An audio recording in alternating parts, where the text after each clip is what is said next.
عن النعمان بن بشير رضي الله تعالى عنه قال قال رسول الله صلى الله عليه وسلم ترى المؤمنين في تراحمهم وتوادهم وتعاطفهم كمثل الجسد إذا اشتكى عضوا تداعى له سائر الجسد بالسهر والحمى متفق عليه.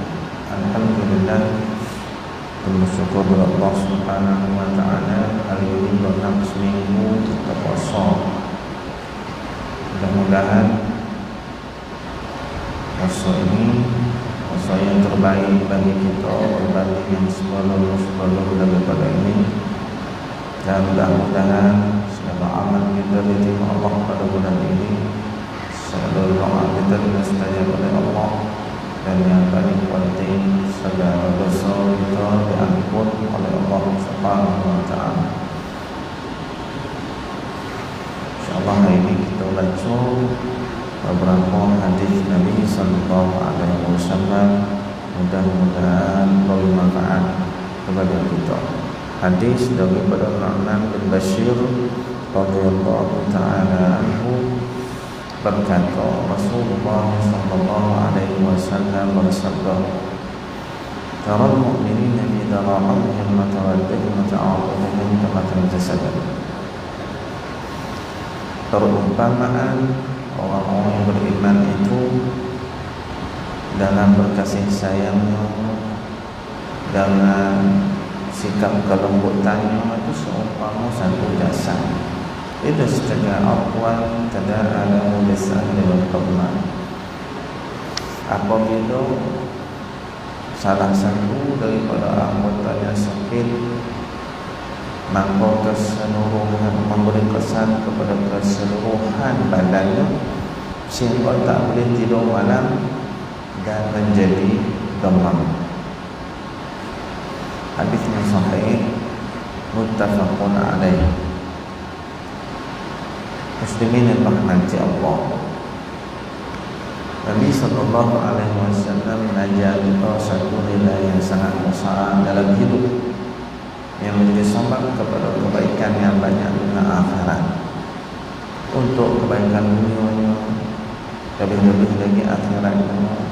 Dari sudut dunia, kalau kita dalam keadaan hidup seorang-seorang, itu takkan ke mana kita. Mau tidak mau, kita perlu hidup dalam satu kelompok jamaah. Dan ini antara kita untuk memilih hidup bersama dengan orang-orang mukmin, yang kalau dibezakan di antara kaitan saudara dengan sahabat darah daging keturunan dengan saudara dari sudut ukhuwah Islamiyah, dari sudut akidah ukhuwah Islamiyah itulah lebih hebat dan lebih patut kita beri keutamaan secara umum. Bukan makna adik-beradik kita berlebihan, tidak, tetapi memberi satu pesan yang menyeluruh dalam hidup kita. Sehingga dalam satu hadis Nabi sallallahu alaihi wasallam menyebut, sehingga Nabi bersumpah 3 kali, Allah la yu'min, Allah la yu'min, Allah la yu'min.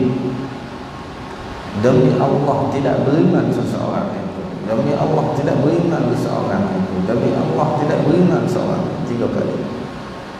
Alladzi la ya'man jarahu bawa'iqah, yang seseorang hidupnya, jiran dia tidak aman dengan sebab keburukan jiran. Kalau beradik kita hidup berjiran. Nabi sumpah 3 kali. Nabi kata tidak beriman. Kata Imam Syafi'i rahimahullah, la yaqul iman, maknanya tidak sempurna iman. Orang yang macam mana hidup berjiran, jiran tak aman dengan sikapnya. Ini kita perlu hati-hati, terutama bulan puasa.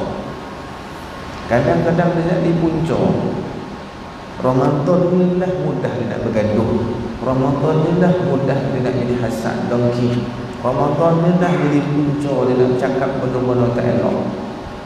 Nabi SAW bersabda, Man lam yada' qawl az-zur falaysa lillahi hajatun fi an yada'a ta'amahu wa syarabah. Siapa yang tak boleh jaga mulutnya daripada perkataan buruk tak elok, yang ngumpet, bagi hamun, mencabut, semua tu, maka Allah tak peduli dah kalau kau tak puasa pun. Puasa tak puasa Allah tak peduli dah. Tu hadis Nabi. Begitu juga Nabi SAW peringatkan kam min sa'imin, satu riwayat rubba sa'imin laisa lahu min siyamihi illa al-jum'ah amash. Hadis ini masyhur, kita selalu dengar. Berapa ramai orang puasa tak dapat apa-apa mereka, tanpa ada harga semacam. Kita dijaga. Kadang-kadang makan tahun jiran dia tak baca cakap, haram pun tak baca cakap. Sehingga Nabi SAW yang dalam hadis, dabba ilaikum da'al umami qablakum al-hasad wal-baghdha wal-baghdha hiya al-haliqah wa la aqulu tahliqu asy-sya'r walakin tahliqu ad-din. Hadis ini sahih. Nabi SAW bersabda, telah meremak kepada kamu penyakit umat dulu-dulu. Penyakit ni jadi sangat bahaya. Nabi kata penyakit tu apa nama dua? Al-hasad wal-baghdha. Hasad dengki, benci membenci. Al-baghdha hiya al-haliqah. Benci membenci ni yang paling bahaya sekali. Benci membenci ini dia pencukur, kata Nabi. Wala aqul tahliqu asy-sya'r, aku bukan kata cukur bulu-buluan, walakin tahliqu ad-din, tapi sikap ini mencukur agama seseorang. Kalau kita gunting rambut, ada lagi belen rambut pendek-pendek. Tapi kalau kita cukur rambut, cukur kepala, apa boleh tinggal? Kadang-kadang kalau kita cukur tak berapa licin, ada lagi kosak-kosak kita punya rambut tu. Ni cukur licin Nabi, tak tinggal dah macam tu dah Nabi kau bang. Kalau kau bermusuh-musuh, ada macam cukur rambut tu. Tak ada tinggal kebaikan Islam dalam hidup kalau kita nak bermusuh. Itu kadang-kadang sombong, nak jaga pangkat, nak jaga kedudukan, nak jaga status, nak jaga macam-macam. Kesemua itu disimpulkan sombong. Nabi sobat cukup habis. Bahkan dalam hadis Nabi SAW ada menyebut orang yang tertolak doanya di sisi Allah Ta'ala, sehingga kalau dia melalui dan menempuh Lailatul Qadar pun doanya tak diterima oleh Allah. Siapa dia? Bersatu. Doa apa? Terutama kita bulan Ramadan ni, musyrik, orang bersyirik pada Allah Ta'ala. Sembahyang, puasa, wirid zikir, iya, baca Quran sampai subuh, alhamdulillah. Tapi bohong pun jumpa tak percaya kau bohong. Syirik. Khurafat buat je. Imam mau kita pergi masjid tarawih, lalu bewak puasa anak boyo, tak jadi dah, mana boleh. Macam kau tak nampak bewak dalam rumah tu tanda kalau kita keluar ini akan jadi musibah. Buat sinden ngomong khurafat, syirik. Baru-baru ni saya buat dengan satu orang kawan, dia asal daripada Johor. Dia kata kat kampung kan Ustaz, kat kampung saya ada kepercayaan sampai hari ni. Saya tak tahulah kalau kat sini tak pernah jumpa dan tak pernah dengar lagi. Dia kata apa? Kalau kita ada anak nak kahwin, dua orang kahwin, jangan kahwinkan pada tahun hijrah yang sama, dia. Jangan kahwinkan pada tahun hijrah yang sama. Tahun ke bulan, tak salah saya tahun. Jangan nikahkan tahun hijrah yang sama. Kalau nikahkan tahun, bukan tahun Masihi, hijrah. Kalau nikahan sama, salah satu yang mesti bercerai. Pula. Saya tak tahu lah sini ada atau tidak. So tak ada kot. Ada topik yang kepercayaan itu khurafat, itu membuat syirik, mendahului ilmu Allah Subhanahu wa taala. Ini kalau berdoa tak jadi apa ni. Walau Nabi SAW sebut yustajabu fihi du'a fi kulli yawmin wa laylah. Pada bulan Ramadan akan dimustajabkan doa oleh Allah Ta'ala setiap hari, siang malam. Setiap hari mustajab doa. Bayangkan. Dan ada lagi hadis datang khusus da'watul la turad, doa orang yang tidak tertolak di sisi Allah Ta'ala. Da'watul imam al-muqsid, doa pemimpin yang adil. Da'watul mazlum, doa orang yang terzalim. Da'watul musafir, doa orang yang musafir. Da'watul walid li waladih, doa orang tua terhadap anak-anaknya. Apa tu? Da'watul saim hatta yuftir, doa orang yang berpuasa sampai dia buka puasa, maknanya sepanjang siang dia puasa daripada terbit fajar sampai tenggelam matahari.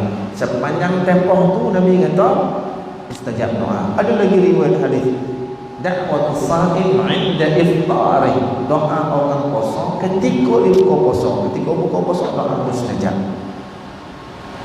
Itu nilai. Yang bolah malam pula itu tak kira lagi Lailatul Qadar. Maqama Lailatul Qadri imanan wa ihtisaban ghufira lahu ma taqaddama min dhanbi. Siapa yang menghidupkan malam Al-Qadar akan penuh keimanan dan keikhlasan, akan diampunkan segala dosa yang telah lalu. Itu di antara fadilat. Selain daripada doa kita mustajab, selain daripada amal kita lebih baik daripada 1000 bulan yang lain. Banyak lagi dah bercerita. Tapi kalau ada pelaku ni, kalau ada perangai ni suka nak cari musuh dengan apa, suka buat benda-benda yang mensyirikkan Allah, habis. Itu satu. Nombor dua, musyahid. Musyahid sama nak kasar, tapi ini maksud dia membawa mana apa? Suka cari gaduh, suka cari musuh. Dia ramah dia. Syek-syek nak bergaduh, syek-syek nak bercakap, syek-syek nak berkelahi, syek-syek nak mengamuk. Ni Allah benci, Nabi pun benci. Ni kalau berdoa, doa dia tak ada dia pun. Tak ada dia pun. Dan kemudian nombor 3 pula mudmin khamr, orang yang minum arak. Tak payah panjang dah tu, tak ada mampu tadi dah. Nombor 4 al-aqul walidain. Ni tak terima ni. Orang yang derhaka kepada kedua ibu bapa. Bahkan salah satu daripada dosa, jadi 2 dosa. Salah satu daripada dosa yang Allah tidak akan mematikannya, melainkan Allah Ta'ala akan membalas dosa itu masa dia hidup lagi, sebelum mati. Lepas mati cerita lain. Apa nama itu? Dosa derhaka kepada kedua ibu bapa. Itu yang cerita si takkan tu betul lah. Walaupun mungkin cerita tu cerita macam tak berapa logik, jadi banyak bukan totohan laut tu mitos lah dia kata. Tapi dari sudut moral itu betul tu,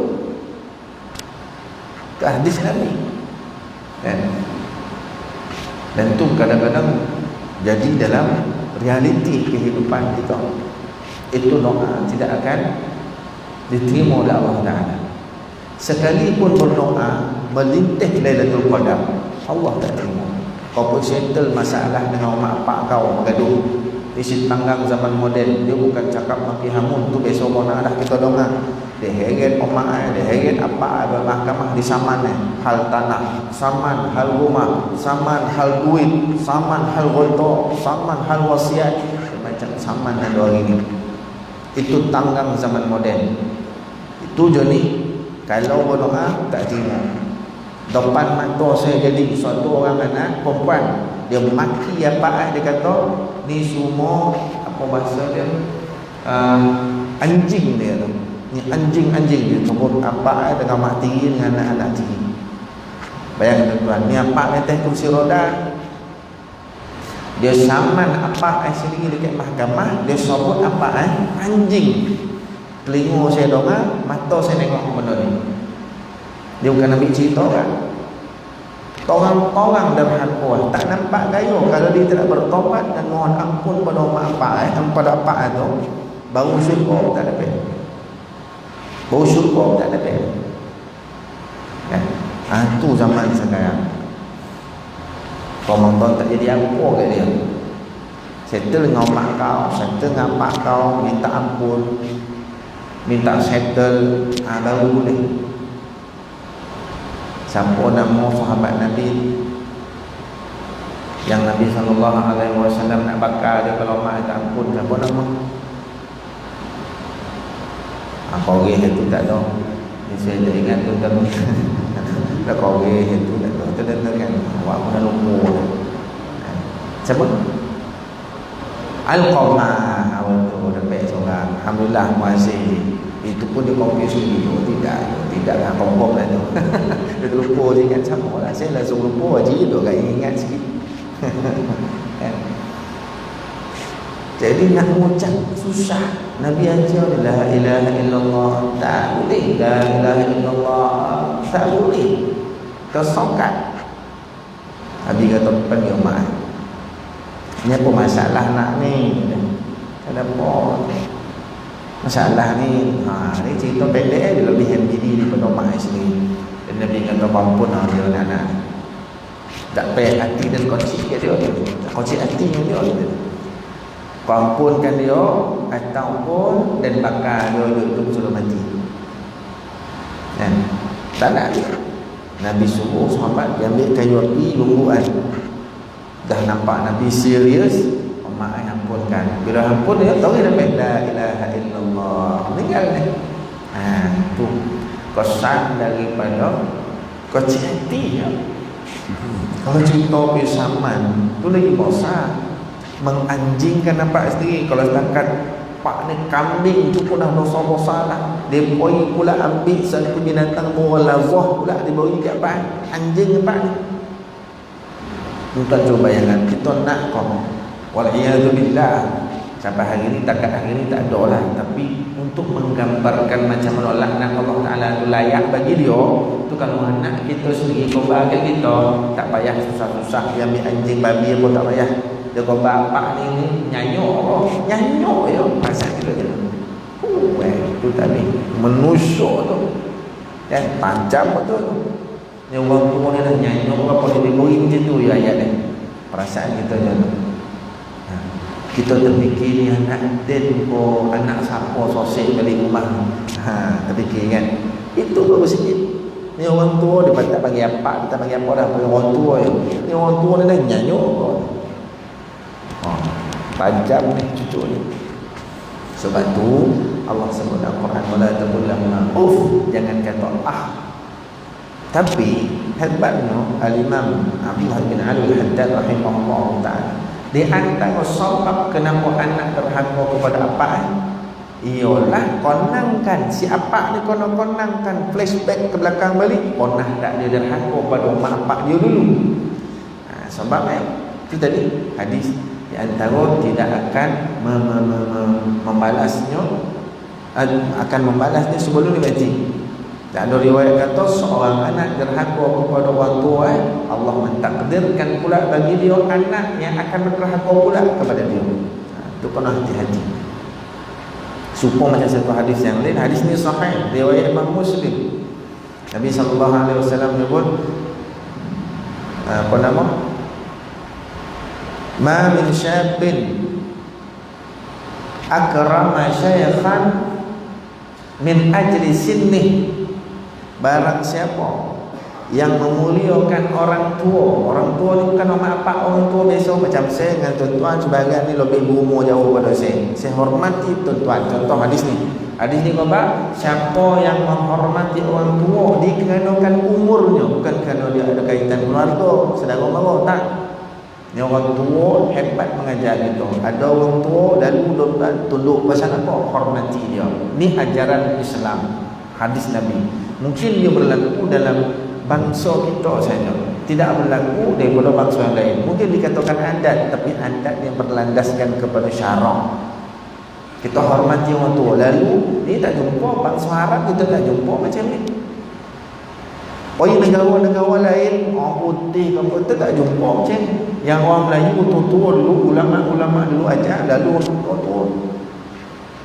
Kalau nak makan orang tua dulu, jangan kita ini tak dicakuh dulu, separuh pinggan orang tua siap makan.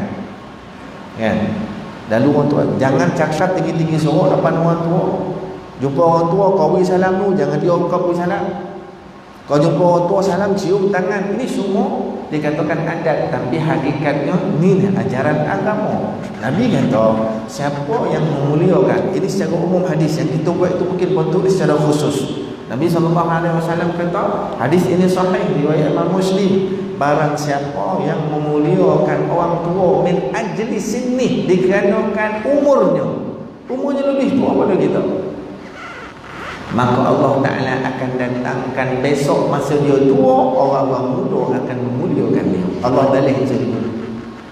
Itu hadis Nabi. Supaya macam tu, kau derhaka pada orang tua, besok Allah mentakdirkan anak-anak kau derhaka pula pada kau.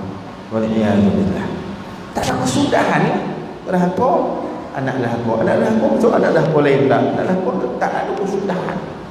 Makna kederhakaan ni penyakit yang menjadi keturunan kadang-kadang.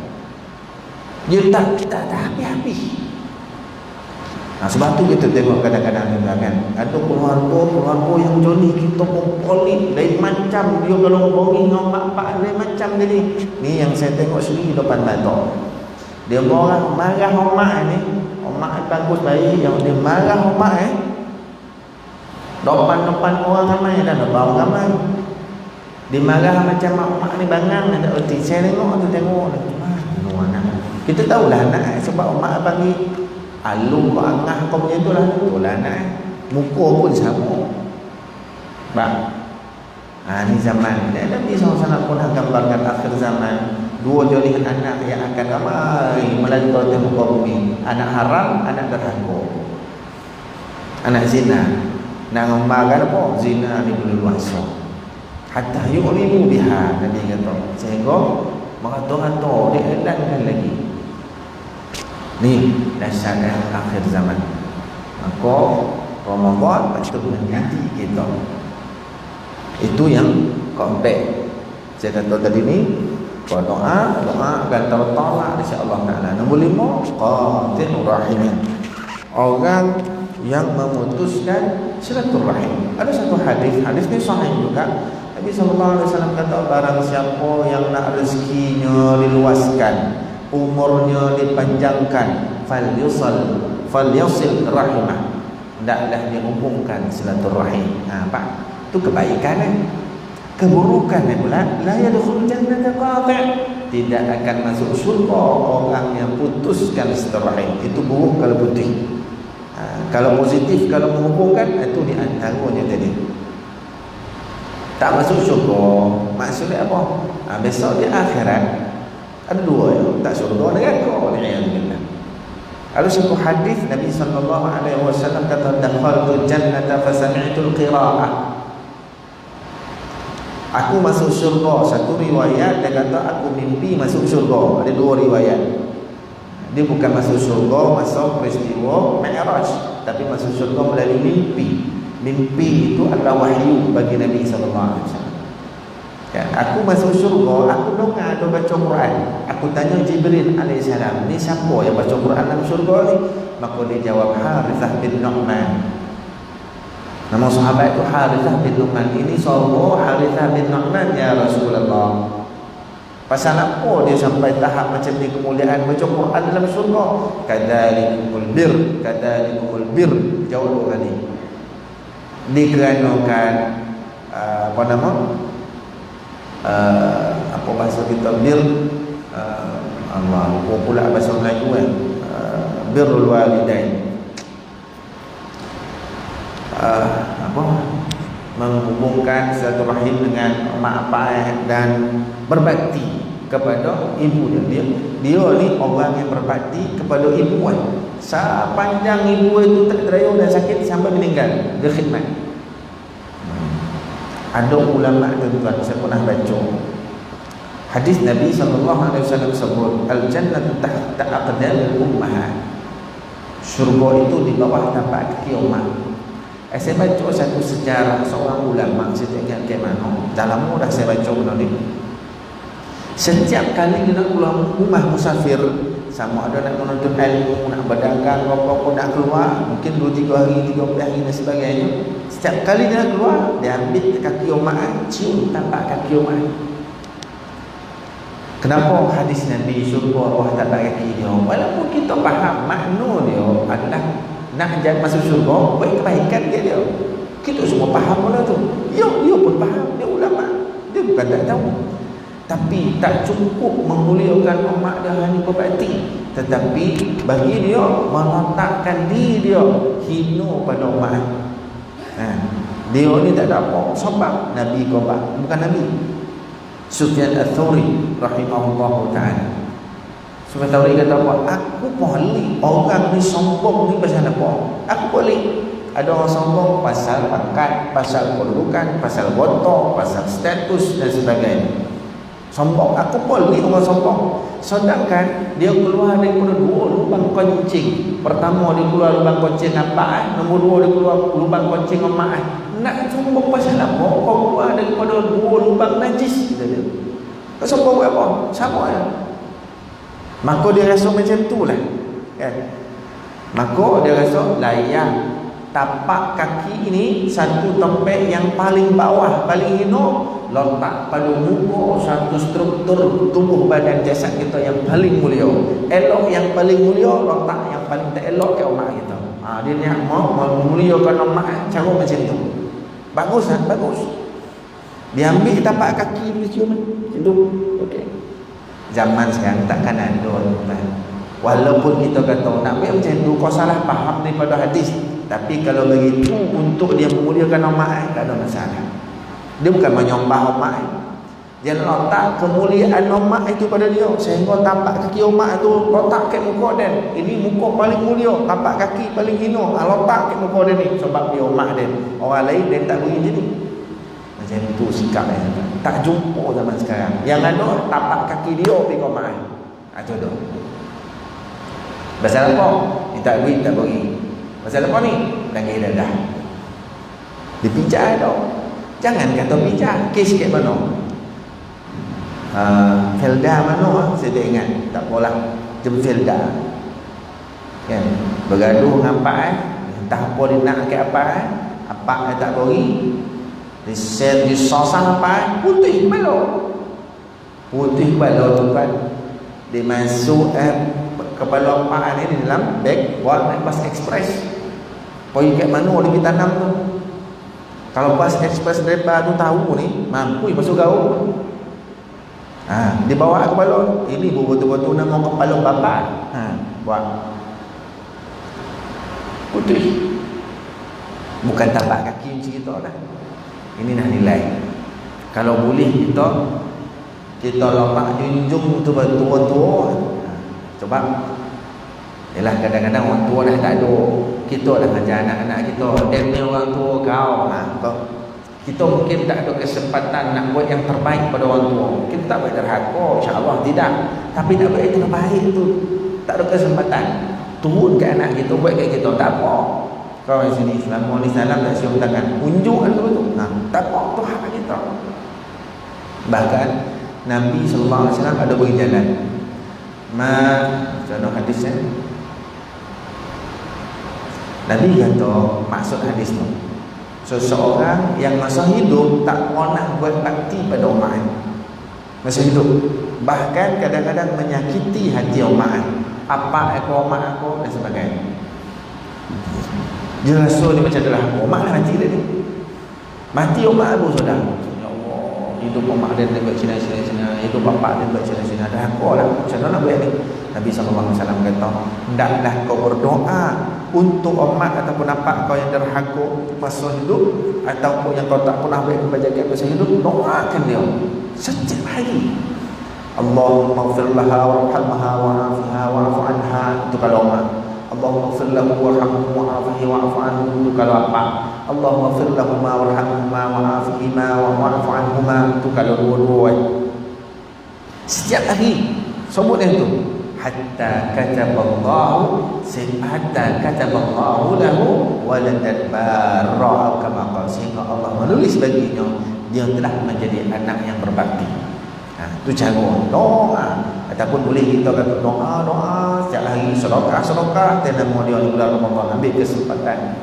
Bahkan dalam hadis Nabi SAW mengaminkan doa Jibril alaihi salam, yang Jibril berdoa, ya Muhammad sahqan man adraka Ramadan, salah, sahqan man adraka abawahi aw ahadahuma falam yudkhilahul jannah.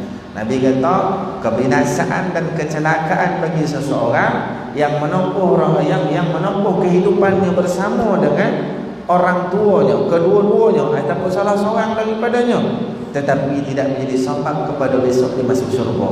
Sekali lagi saya ulang hadis ini. Kecelakaan dan kebinasaan bagi seseorang yang berkesempatan hidup dengan orang tuanya ataupun salah seorang daripadanya, tetapi tidak menjadi sebab dia masuk syurga. Orang tua ada hidup tapi tak masuk syurga dia. Nabi kata celaka orang.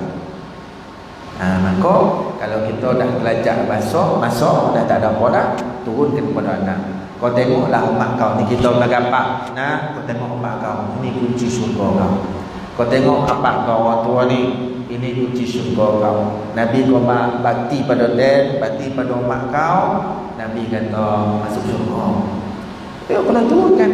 Kalau kita rasa ada kekuatan yang tangi, dia kesuruh masjid yang dapat maklumat-maklumat ni. Iyo, sekarang anak-anak cucu ketandusan maklumat ni, ketandusan ilmu ini, ketandusan benda ni, sehingga dia jadi anak derhaka tanpa sengaja. Yang sengaja tak lagi, sebab dia dah ada ilmu. Derhaka dah kata Allah dalam Quran, tapi dia tak berhenti. Sebab tu Nabi SAW bersabda, pemberian yang terbaik dan tersempurna seorang bapa terhadap anak adalah memberikan dia akhlak yang baik. Itu pemberian yang paling bagus sekali. Bukan duit, bukan pelajaran, walaupun pelajaran itu kalau yang dituntut. Bahkan dalam agama kita, dalam semua senarai yang nak kita menjadi tanggungjawab nak beri, nombor satu Nabi kata adab dan akhlak. Itu nombor satu. Macam mana kita boleh beri dia akhlak yang terbaik? Itu pemberian yang paling bagus, paling sempurna orang tua terhadap anak. Tengok anak pakai seluar pendek, bukan laki-laki, perempuan pakai seluar pendek, bulan puasa lagi, takkan kata tak jumpa lagi. Bukan mencari, tidak, tapi jumpa di bazar Ramadan. Yang rambut blond, yang tak pakai tudung mana, yang pakai seluar kotak, pakai baju kotak. Kita mungkin tak pernah lah nak bertanya kau puasa, kau tak puasa ni, tak. Tapi gaya macam tu Nabi SAW dalam hadis, berapa ramai orang puasa tak dapat apa-apa melainkan apa dah gua semata. Dan siapa orang ni? Anak kita. Siapa orang ni? Cucu kita. Siapa orang ni? Tahu lagi, bini kita. Itu yang bagus bulan Ramadan. Ini pun termasuk daripada orang yang dibenci dan dilaknat oleh Allah Taala. Nabi SAW. Kadang-kadang bila kita sebut orang marah, syik-syik dosa besar, syik-syik laknat, apa yang betul kau ni? Nabi sebut, Nabi kata apa? Tidak akan masuk surga lelaki dayus. Sahabat tanya dayus itu apa ya Rasulullah? Ayyukur rasul fi ahli, mereka yang membiarkan ahli keluarga ataupun orang-orang tanggungan bawahannya dibiarkan dalam keadaan mungkar dan kejahatan. Tu orang tu dah nampak tu dah darah keluar, naik motor depan laki-laki tak tahu siapa, kau tahu pun bukan lelaki dia, keluar bulu kiri, pakaiannya kotak, tudungnya tak ada. Kita akan ditanya oleh Allah Ta'ala. Kita tak lopeh, bahkan terbuka ruang mudah trip nak ke arah neraka berbanding surga. Waliyadzubillah. Itu kita kalau sama-sama main peranan yang bulan Ramadan. Doa lah tuan ustaz, dah lama dah macam-macam dia sebut je ustaz, macam-macam dia sebut jadi orang macam tu ya deh, pakai tangan doa kan. Kita dalam pegang tanggungjawab kita beri tahu tak ubah, kerana usaha kita menyampaikan yang ubah itu Allah. Nabi SAW beritahu, ya Muhammad innaka la tahdi man ahbabta walakin Allah yahdi man yasha. sesungguhnya kau Muhammad tidak boleh beri hidayah dan petunjuk kepada siapa yang kau suka, tetapi Allah lah yang memberi petunjuk. Kau menyampaikan sahaja. Sebab tu pak saudara Abu Talib tidak Islam, Atu tidak Islam. Tak apalah tu dikocik lagi. Abu Lahab pak saudara bukan setakat tidak Islam, satu surah khabar dalam neraka selama-lamanya besok. Salah apa? Itu tadi. Sama-sama kita berdoa kepada Allah Taala, mudah-mudahan kita sentiasa diberikan keberkataan, rahmat dan hidayah petunjuk oleh Allah, dan segala amal kita pada bulan Ramadan ini diterima Allah, segala dosa kita diampun Allah, segala doa kita mustajab Allah. Wallahu a'lam. Baik daripada Allah wa sallallahu alaihi wasallam wa Muhammad wa ala alihi wasallam. Subhanakallahumma wa bihamdika asyhadu an la ilaha illa anta astaghfiruka wa atubu ilaik. اللهم أرنا الحق حقا وارزقنا اتباعه وأرنا الباطل باطلا وارزقنا اجتنابه. اللهم فقهنا في الدين وعلمنا التأويل. اللهم ربنا زدنا علما وارزقنا فهما. اللهم اجعل جمعنا هذا جمعا مرحوما وتفرقنا من بعده تفرقا معصوما. صلى الله على سيدنا محمد وعلى آله وصحبه وسلم. الحمد لله رب العالمين. السلام عليكم ورحمة الله.